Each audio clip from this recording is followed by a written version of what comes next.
Welcome back to my channel. It's Angela, and welcome back to my channel.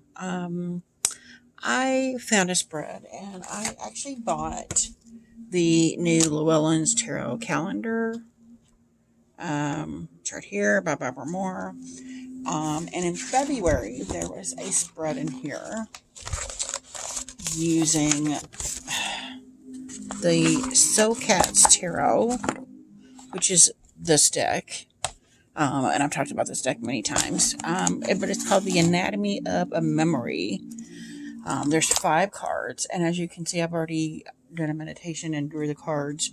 But I thought I would share that with you guys, just because this is my Hermit year, and it started off with a bang, with like a lot of introspection and a lot of memories popping off. And I just thought it would be like a calling, I guess. Something called to me to do this spread, and I'm revisiting one of my very first books I started writing, which I still haven't finished, and it's actually a memory turned into a fiction book that I had, and I was thinking about that memory all day today, and it was a happy one. And if you've seen my channel for any amount of time, you know I didn't have a lot of those growing up. So this is, I was a teenager, but I just thought it'd be cool to, since I was so ensconced in this memory today, almost all day, that I would do the spread of Anatomy of a Memory. So it says here, memories are complicated. Sometimes we love them. Sometimes they upset us. If you have a memory that keeps coming up, whether pleasant or not, this spread will help you uncover any message or advice that may be embedded in the memory. To begin the reading, go through your deck and select the card that best represents the memory you want to examine and place it in position 1. And I did, I actually I didn't draw a card. I left it up to the universe, to the tarot gods, whatever, for this card. And I drew the King of Cups. I did look at it prior to showing you guys. But the King of Cups is actually very accurate for the memory is about another person in my life, and that person represents this King of Cups very well, I think. So I thought that was interesting that I left it up to fate, and that's the card that was drawn. So the rest of these I have not looked at. So that was the card 1 is the memory itself. So this card represents that person in that memory. And he's quite beautiful, isn't he? Look how beautiful he is with his green eyes. Stunning. Yeah, and I thought that was very appropriate. Sorry, I hit the camera multiple times. So for card 2, it says the most important thing to know. So the most important thing to know is, and I got the Page of Wands. And I immediately hear, don't let the fire burn out. Don't let that passion go away, because there was a fiery passion with this person that I felt toward this person with this memory. And it's even odd here because they're staring at each other, the lizard and the page. And it's almost like they're companions, but they're from 2 different worlds. So they know. It's almost like star-crossed lover kind of situation. And that's kind of like what I have with this person. So that's kind of interesting that comes up for the most important thing to know is, even though this didn't work out, to not let the fire burn out with someone else. Maybe my current husband. So that's quite interesting. So for card 3, I pulled, it's something you can let fall away. Something you can let fall away. And I did this card, and it is the Ace of Wands. So currently I am writing a book. It's one of the first books I ever started writing 6-7 years ago. I'm currently backtracking kind of to that novel to kind of finish it. And this Ace of Wands is the to me a beginning of a passion, a creative endeavor. It's the beginning of that creative endeavor, which I find very fascinating because it's the first one I ever started. I never finished it, and now I'm back to it again. Um, and I think here it's not let the story fall away, it's let the idea or the guilt that I never finished it fall away. Don't let that cloud the judgment of getting in the way of the creative process of finishing it. So that's kind of beautiful. Kind of sweet. So for card 4, a secret well of energy you can draw from. And again, I feel like it's saying continue with your story. But then a secret well of energy that I can draw from to finish my story is the Five of Wands. You gotta freaking be kidding me. So the Five of Wands is my forever stalker card. Like, this card is always, I don't care what deck I'm using, it always comes out. It's been since 2020, this card has been coming out for me all the time. That's why I call it my forever stalker card, because I only started reading tarot in 2019. So this is my forever stalker card, for real. And he's literally jumping the fence, jumping over the fire. The Five of Wands is the card of competition, the card of competitiveness. And I, being a Virgo, know that more than anything, than anybody, because Virgos have a very high tendency to be very competitive, even if it's with just their self. And so, that secret well of energy that I can draw from is that competitiveness I have with myself. Like, set a deadline and see if I can beat it. You know what I mean? But with the Five of Wands, I always run the risk, because I see the Five of Wands as competing against the multiple sides of self. And sometimes that hinders the ability to do any kind of action whatsoever. So that is to me, the takeaway, the secret well is it's going to be to kind of embrace that competitiveness when it comes to writing this book, finishing this book, but not to let it overrun me. Interesting. That card is always coming up. So for the card 5, how to incorporate the memory and move forward.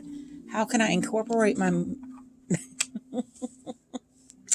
the dark side of the moon? This is my second favorite moon card ever. Isn't he gorgeous? Just, again, he's stunning, just like this guy here. He's stunning. But, and I just heard lean into the skid, which means to me, because he was kind of this, he was like my first real crush. He was my first love, I want to almost say. It was my first real adult kiss. And I'm writing a book about that first kiss, but it's going to be leading into a fiction story. So it starts off with something that really happened. And I see him as, this is like his personality. Was a Scorpio. He was a kind of a shadowy, he had a lot of drama going on, but at the same time, I mean, he represents this dark side, but he was also a good guy. You know what I mean? He represented the ultimate bad boy. And so when I see that, it's just how to incorporate the memory and move forward. And I hear lean into the skid. It's like, lean into that bad boy persona when I'm writing this. Maybe I could exaggerate it just a little bit more than what he actually was. Embellish a little bit on how he was. So I found that actually makes me laugh, because it's like, yeah, we could go darker with him. Like, his personality. Not dark in a bad sense, just give him a more of a bad boy persona than he actually had, because he wasn't. So that's quite interesting. I feel like I should do this spread again with another um, memory I have, because it's one that haunts me. But I'm just going to see if there's just brief descriptions in the book. I haven't really pulled the book out at all for this deck. So we're going to go with the King of Cups and see what it says. King. Okay. I'm just going to read the protection. Be aware of how you are feeling right now, for you may find yourself in the undertow if you step into the moving waters of your life. Before you take another step, just check that you are not feeling struggle, doubt, or fear, as these emotions will not take you into the flow of the current. Instead, they will pull you into the depths of distress.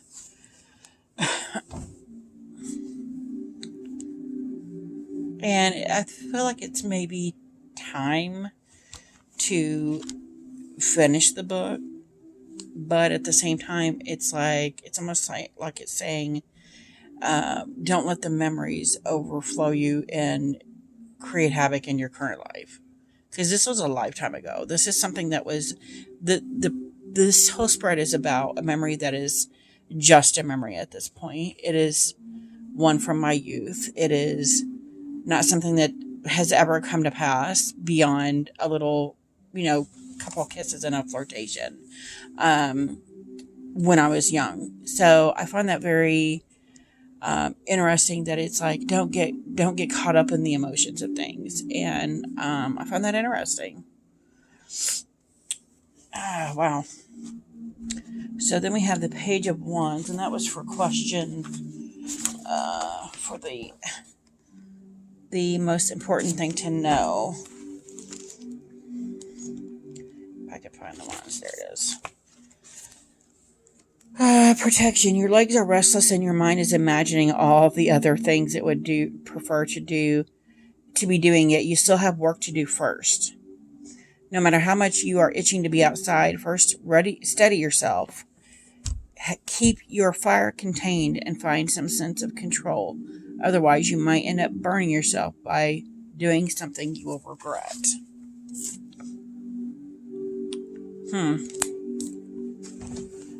Okay, so for question 3, and my foot fell asleep. Something you can let fall away. The Ace of Wands. You notice they're all wands, except him and the moon. There's 3 cards in here that's wands, which I find super interesting, because it's all about that creativity. Interesting. It's the Ace of Wands.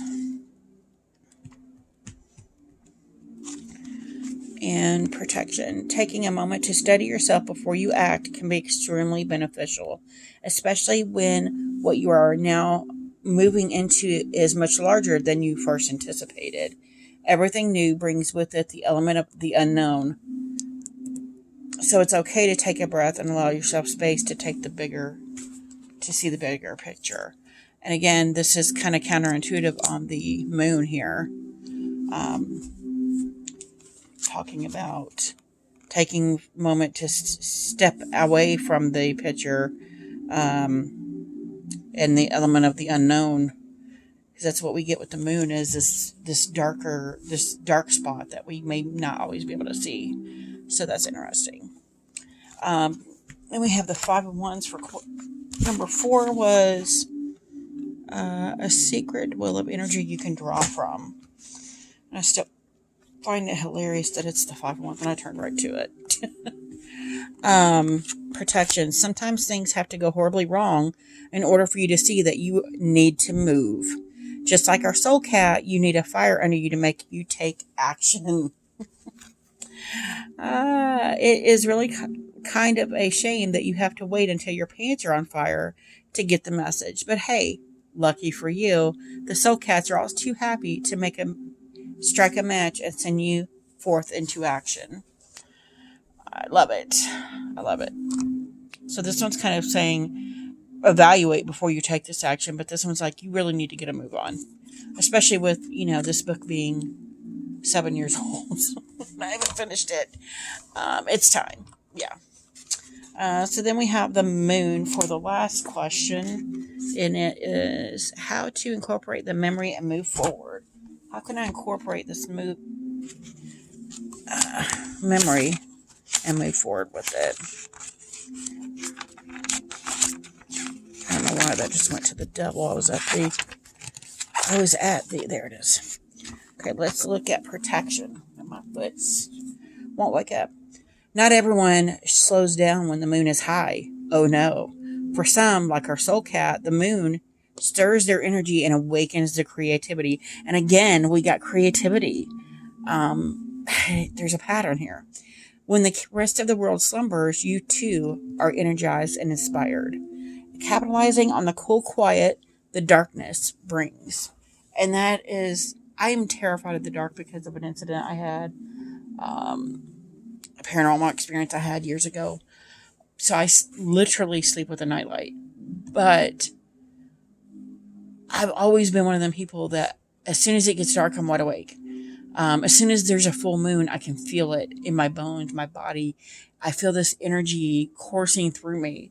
I used to take, me and my ex best friend used to take full moon walks all the time. And it was just, it's like it's re-energizing you. And I find it interesting when people say this is a shadowy card, because I don't see it as a shadowy card.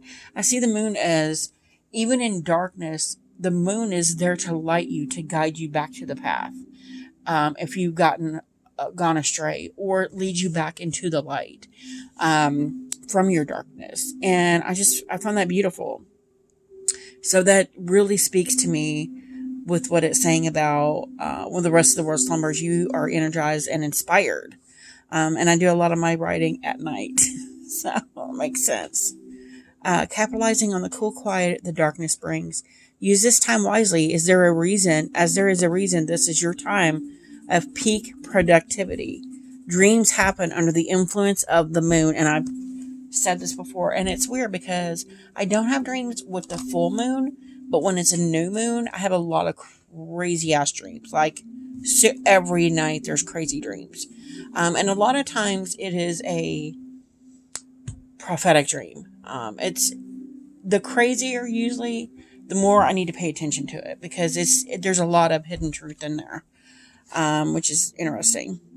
Dreams happen under the influence of the moon, and you don't have to sleep to create them. Wow.